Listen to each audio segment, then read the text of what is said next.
ꯍꯧꯖꯤꯛꯇꯤꯀꯣ ꯂꯥꯟꯒꯤ ꯃꯇꯝꯅꯤꯅ ꯄꯣꯠ ꯆꯩ ꯌꯣꯟꯕꯁꯤ ꯅꯨꯡꯉꯥꯏꯇꯦꯕꯀꯣ ꯂꯥꯟꯁꯦ ꯑꯝꯇ ꯐꯍꯜꯂꯁꯤ ꯃꯌꯥꯝ ꯃꯥꯟꯅꯗꯀꯣ ꯑꯗꯨ ꯅꯠꯇ꯭ꯔꯗꯤ ꯑꯩꯈꯣꯏ ꯌꯥꯝ ꯋꯥꯗꯧꯔꯤꯑꯕ ꯄꯣꯠ ꯆꯩ ꯃꯌꯥꯝ ꯑꯃ ꯌꯣꯜꯂꯦꯀꯣ ꯃꯌꯥꯝ ꯌꯨꯇꯨꯕꯔ ꯐꯥꯎꯗꯕꯩꯅꯦ ꯂꯩꯗ꯭ꯔꯤꯁꯦ ꯐꯥꯎꯔꯗꯤ ꯉꯁꯥꯏꯅ ꯂꯩꯔꯗꯧꯅꯦ ꯄꯩꯁꯥ ꯊꯣꯛꯇ꯭ꯔꯦꯕ ꯑꯗꯨꯏꯅꯤ ꯄꯣꯠ ꯆꯥꯔꯦ ꯍꯜꯂꯣ ꯒꯥꯏꯁ ꯃꯌꯥꯝꯕꯨ ꯑꯃꯨꯛ ꯍꯟꯅ ꯇꯔꯥꯝ ꯅꯣꯛꯆꯔꯤ ꯑꯩꯒꯤ ꯑꯅꯧꯕ ꯚꯤꯗꯤꯑꯣꯁꯤꯗ ꯃꯌꯥꯝ ꯉꯁꯤꯗꯤ ꯑꯩꯈꯣꯏꯒꯤ ꯀꯛꯆꯤꯡ ꯂꯝꯈꯥꯏꯗ ꯂꯥꯛꯆꯔꯦ ꯑꯗꯨꯒ ꯀꯛꯆꯤꯡ ꯂꯝꯈꯥꯏꯒꯤ ꯑꯩꯈꯣꯏꯒꯤ ꯕꯖꯥꯔꯁꯦ ꯁꯤꯗ ꯀꯩꯀꯩ ꯄꯣꯠ ꯌꯣꯟꯕꯅꯣ ꯑꯗꯨꯗꯒꯤ ꯃꯌꯥꯝꯗ ꯎꯠꯆꯔꯛꯀꯦ ꯑꯗꯨꯅ ꯑꯩꯈꯣꯏꯒꯤ ꯑꯍꯥꯟꯕꯗ ꯑꯩꯅ ꯂꯩꯖꯔꯤꯕꯁꯤ ꯑꯩꯈꯣꯏꯒꯤ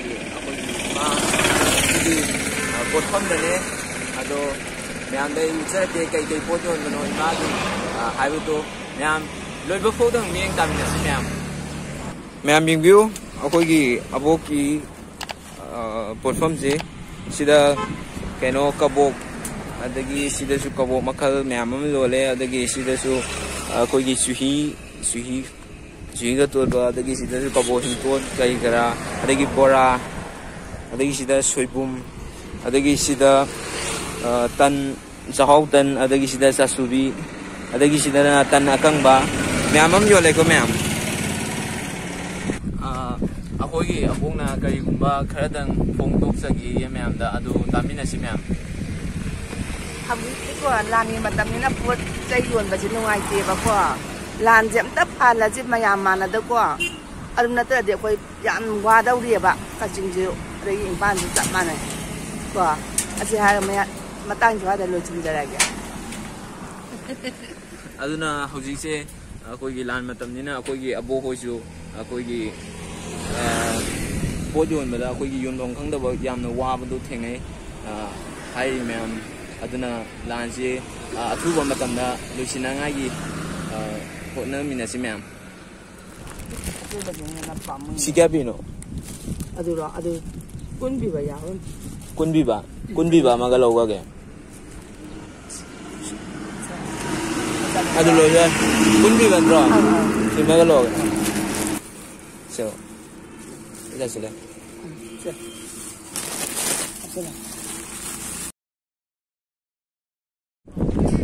Hello guys miyam ai laksare akhoi Kachin Lamkhai miyam yengbiu akhoi Kachin Lamkhai se kamai tawbono do Kachin Lamkhai se kai pot chai yonbono do yenganjarke miyam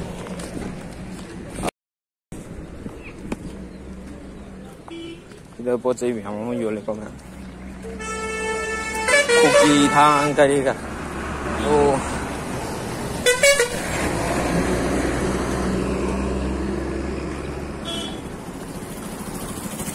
Tang miyam ama yole adagi pot chai miyam ama yole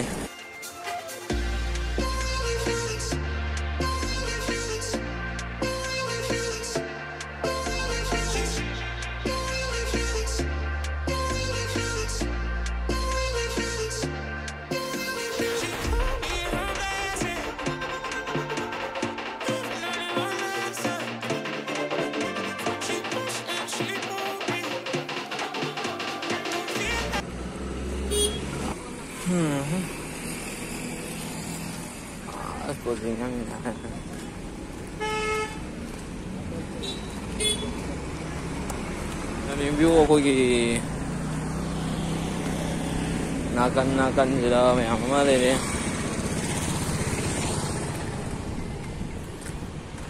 akhoi pot chai yonba dukan mayam ama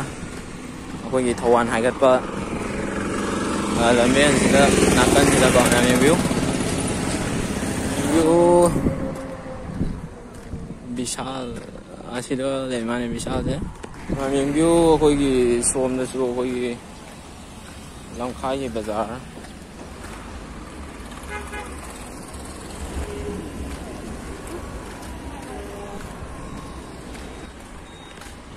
Oh my god, so mega!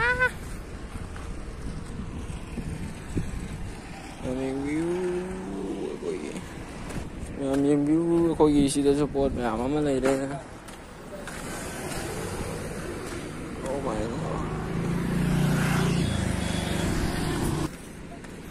Haira kali kara loin sure dukan oina adum phame ko mamang sida hoi hari myam ama yongduna le si le myam myam biu ai sigi pose myam de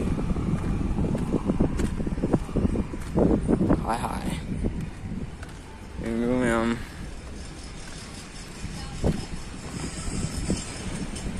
pose myam ama yo le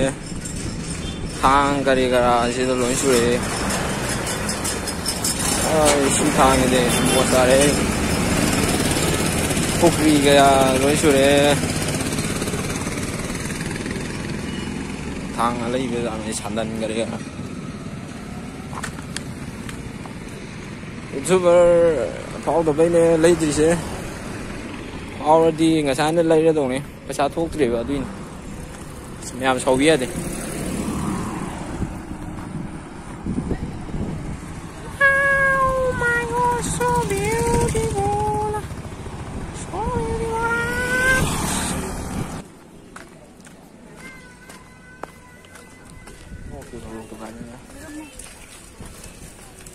cha su bi rồi quên.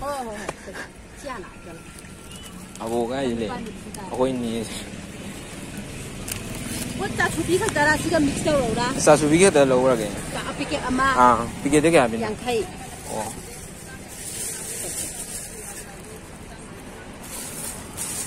Dài qua. Làm cha su bi lấy đi.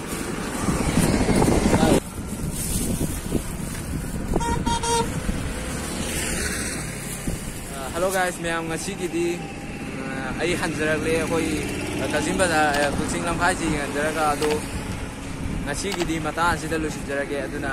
Ma'am dagi kainana bagi yathang doni jari aduna bye bye.